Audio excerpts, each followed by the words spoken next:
John Ferreira, and I am a deputy sheriff officer, and my hobby is motorcycles.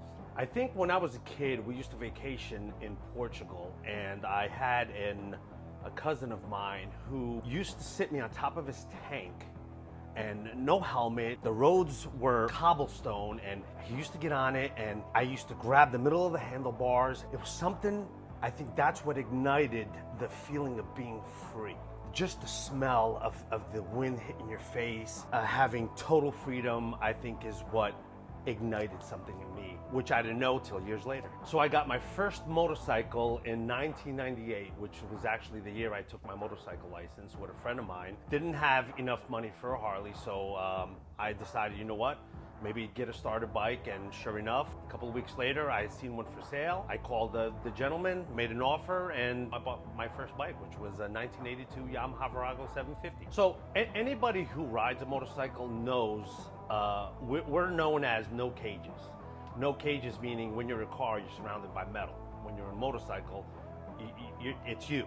So if something happens, you have to be able to react fast, and sure, we all have that knowledge where we know if something happens, there could be a possibility where you're going to get hurt.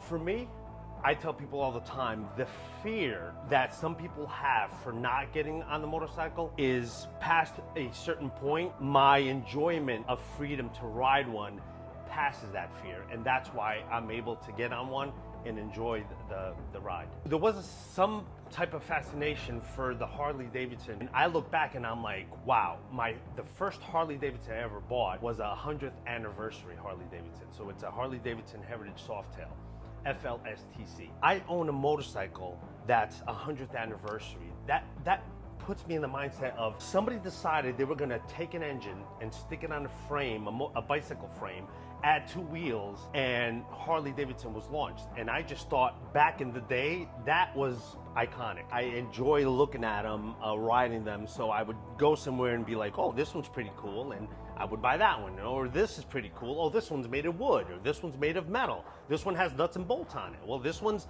plastic. This one's a remote control motorcycle. This one is a racing motorcycle. And it just, I don't know, I guess the visual of it, looking at them and where they're from, the companies that made them. My love for motorcycles just grew deeper and deeper. I couldn't say I have a favorite piece, but there's some that I get attached to for reasons. I have motorcycles that are autographed. There's a particular one that I had bought in Portugal. It's a 1948. I associate that with my mother because she was born in 1948. I have a deep connection with that motorcycle because I know the year it was made, including this bike that I just purchased, which is a 2019 Harley Davidson Street Glide CVO. I have been to 47 states. So far, I've logged on over 150,000 miles between all three motorcycles, probably well over that, probably maybe 175,000.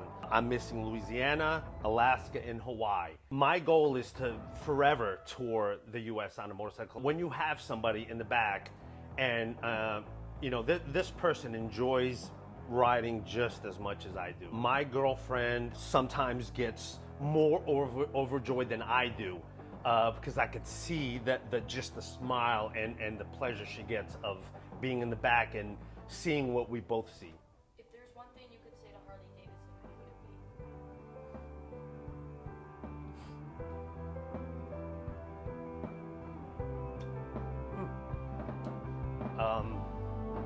That's tough because, I don't know if people know, but I know that Harley Davidson wasn't the first motorcycle company out there. To their defense, it's one of the most successful companies that introduced motorcycling into this world. They instilled the passion and the freedom that we get when we're on two wheels.